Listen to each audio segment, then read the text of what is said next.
Good morning, everybody, and welcome to my first online story time at the Rockville Center Public Library. I am Miss Jen, and I will be reading some stories to you today. But before we get to our stories, we'll start with some open, shut them. Ready? We'll go open, shut them, open, shut them. Give a little clap, clap, clap. Open, shut them, open, shut them. Put them in your lap, lap, lap. Creep them, crawl them, creep them, crawl them. Right up to your chin, chin, chin. Open wide your little mouth, but do not let them in. Good job. Okay, our first book today is called What to Do If an Elephant Stands on Your Foot. Oh no, elephants are so heavy. You don't want them standing on your foot. What's he gonna do? If an elephant stands on your foot, keep calm. Panicking will only startle it. Uh-oh, it looks like the boy said, "Yo!" and ran away. Never mind, these things happen. In the event of startling an elephant, you will probably feel like running away rather quickly. But try not to, because running away attracts tigers. Well, see, I told you so. There's the tiger.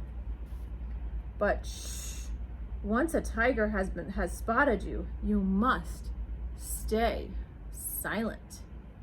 Ooh, and who do we have back here? It looks like we have a rhinoceros.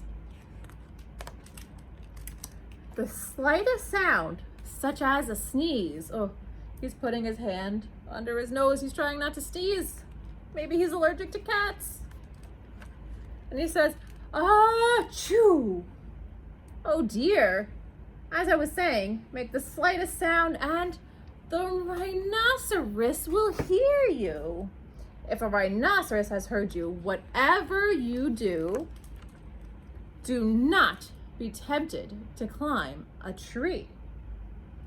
Oh, for goodness sake, go ahead then if you must, but don't say I didn't warn you. Oh, because what's in the tree? Can you see? I wonder what those are. See, snakes live in trees and they do not take kindly to visitors. Having found yourself in a snake's tree, take a few deep breaths to steady yourself. You go. Now you're nice and calm. Ooh. That's it. Now sit tight and try not to make any sudden movements. Oh, what did he do? He jumped out of the tree into, oh no, water that has crocodiles in it. Don't make any sudden movements like that one. Sudden movements do not go unnoticed by crocodiles. Everyone knows that. Oh. Honestly, you're hopeless. If you've been noticed by a crocodile, don't expect me to help you. What does he say? He says, "Please?" Oh, all right then, since you asked so nicely. Wave your arms around in the air and shout, "Help! Help, help, help, help, help!" Is it working? I wonder who's gonna come to help him. Yes, here come the monkeys. And you see what they did? They used a vine to swing down and scoop him up out of the water. Of course, now that the monkeys have arrived, there's only one thing left to do. Go nuts! Jump up and down, run around and around, sing and shout and dance and swing. And have a banana. There's the banana. And finally, before you return to your nice, safe home, remember your manners. Thank the monkeys for rescuing you And don't forget to apologize to the elephant. Right? To say, I'm sorry. Just be careful not to startle it. Oh no, he's shouting, hey, sorry, into the elephant's trunk, and the elephant looks rather startled. So the little boy has to run away again, and the whole book starts all over. That is what to do if an elephant stands on your foot. Oh no. And our next book is called Shark versus Train. Who do you think would win? A shark or a train? We have two little boys and they're going to their toy box. And look, one pulls out a shark and one pulls out a train. And they're getting ready to play together. Shark versus train. Who will win?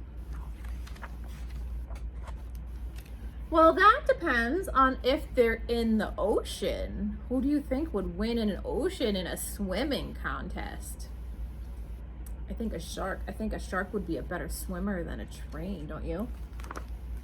Oh, but who would win on railroad tracks? Who would win if they were racing on the tracks? I think a train would win. Oh, and who would win if they're on a seesaw?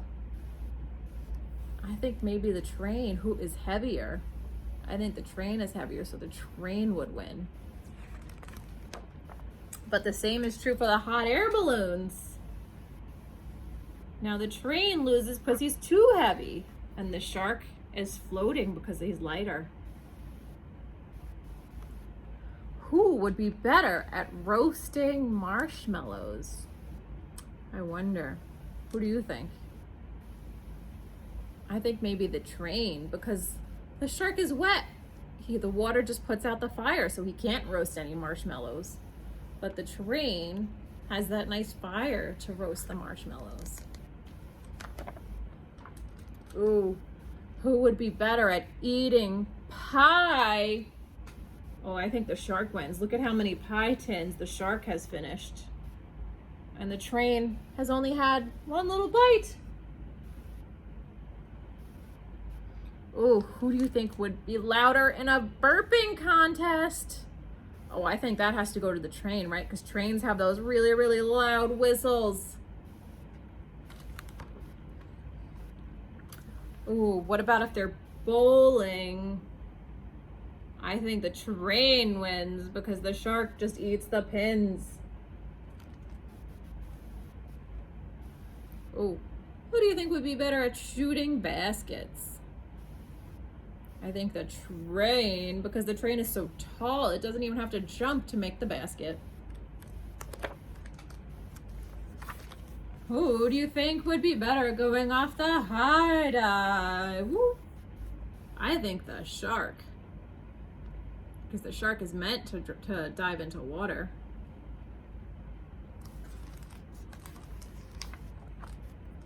Ooh, who do you think would be better at running a lemonade stand? I think the train, because underwater, the lemonade just gets watery. Who do you think would be better at trick-or-treating? Who has the scarier costume? Who's gonna get more candy? I think it's the shark. Oh, but who would be better at giving rides at the carnival? Would you want to go on a train ride, or would you want to go on a shark ride? I don't know. Looks like everybody's lining up for the train ride, but it doesn't look like anybody is lining up for the shark ride. Riding on a shark sounds scary. It depends on who gets picked first, who names the game, and who deals the cards. But who wins if they're playing hide and seek? Well, I don't think either of them wins because I can find the train in the closet and the shark behind the bed.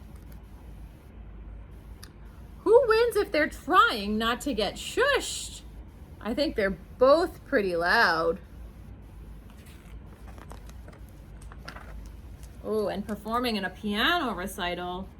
Looks like the shark eats the piano. and the train crushes it. Ooh, or playing extreme zombie squirrel motocross. I don't think either of them are good at that because neither has thumbs to work the controller. Oh, what about exploring distant galaxies? I don't think either of them really belong in space. Or sword fighting on a tightrope. That looks very hard for both of them. Or, okay, this is getting ridiculous now. Jumping over cars. I think now would be time for a good break because I don't think a train jumping over cars and a shark jumping over cars can happen. And mom calls, boys, it's time for lunch. Put those toys away. So there they go, back in the toy box. And the shark says, next time, your history. And the train says, next time, you're sunk. And it's the end of the line. That is shark versus train. Okay, and since we read a book that takes place partially underwater with a shark, I have a slippery fish finger play for you today. And we'll go with our slippery fish is like this. And we'll start like that. We'll say, oh, and we have our slippery fish right here. That is our slippery fish. And we'll go slippery fish, sliding through the water. Slippery fish, gulp, gulp, gulp. Oh no, the slippery fish has been eaten by, who is that? By octopus. So we'll go octopus, octopus, squiggling in the water. Octopus, octopus, gulp, gulp, gulp. Oh no, it's been eaten by, can you tell what that is? That's a tuna fish. So we'll go back to this and we'll say tuna fish, flashing through the water. Tuna fish, gulp, gulp, gulp. Oh no, it's been eaten by a great white shark. So we'll make a shark fin on our head and we'll say great white shark, lurking in the water. Great white shark, gulp, gulp, gulp. Oh no, it's been eaten by a whale. And we'll make our arms really wide and we'll say humongous whale, spouting in the water. Humongous whale, gulp, gulp, gulp. Brr. Excuse me. That was a lot of eating. Okay, our next book is called It Looked Like Spilt Milk, but I wonder what it really is.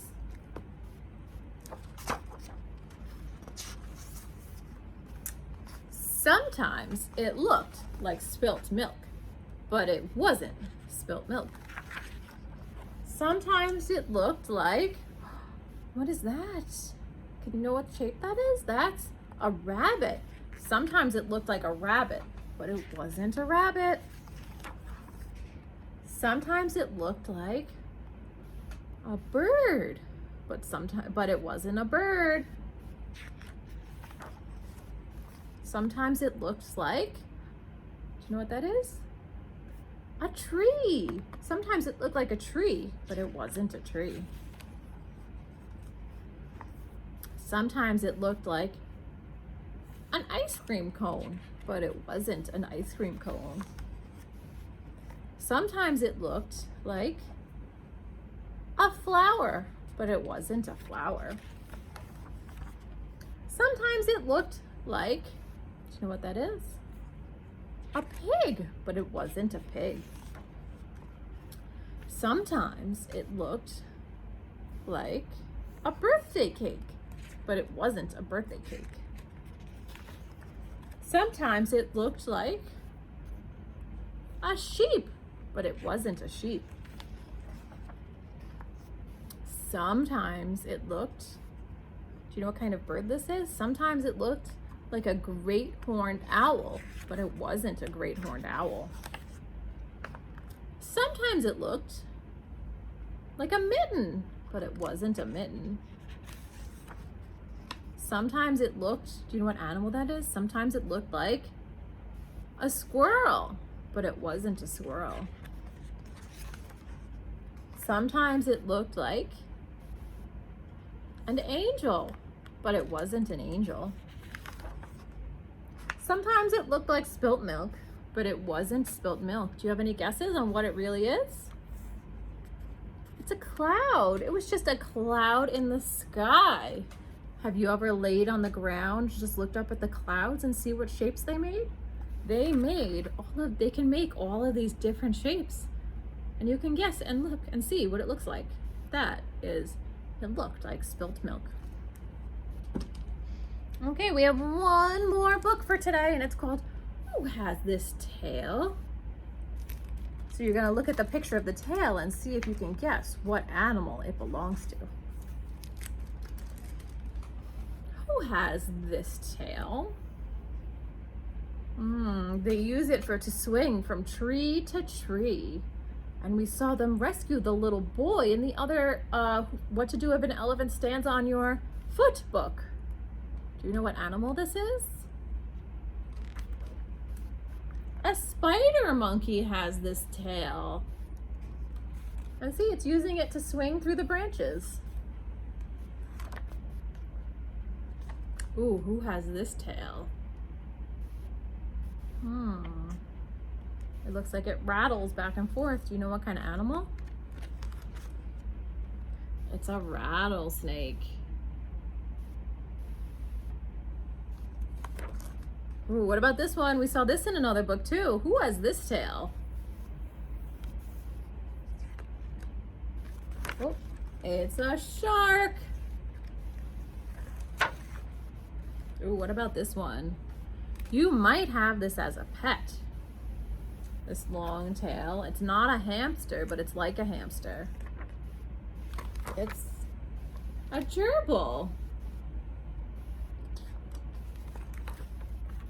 Oh, what about this one? This long flowing tail. Do you have any guesses what this is? The animal goes, neigh, neigh. It's a horse. It's a horse's tail. Ooh, what about this one? This one's a little scary. Do you know who has this tail? With this little stinger on the end? Why, it's a scorpion. It lives in the desert. Ooh, what about this one? This one is very pretty. Do you know what this is? It's a peacock. Look at how big that tail is. Ooh, what about this one? We saw this one on the cover of the book. Do you know what animal that is? It's an Arctic fox. Ooh, what about this tail? It looks like it's made to go through the water. And it's an animal that uses sticks and builds with sticks. It's a beaver. Oh, so we saw a lot of tails today. We saw sharks, and peacocks, and rattlesnakes, and Arctic foxes, and beavers, and gerbils, and horses, and scorpions, and monkeys. That was a lot of different tails, but good job guessing. Okay, good job listening to all of our stories today. And we will end story time with our Zoom Zoom song. So we'll get our hands ready and we'll go zoom, zoom, zoom. We're going to the moon. Zoom, zoom, zoom. We're going to the moon. If you want to take a trip, climb aboard my rocket ship. Zoom, zoom, zoom. We're going to the moon in 5, 4, 3, 2, 1. Reach down and blast off to the moon as high as you can. Okay, thank you for coming to story time today. And I will see everybody not next week, but in 3 weeks, May 12th. Have a good day. Bye.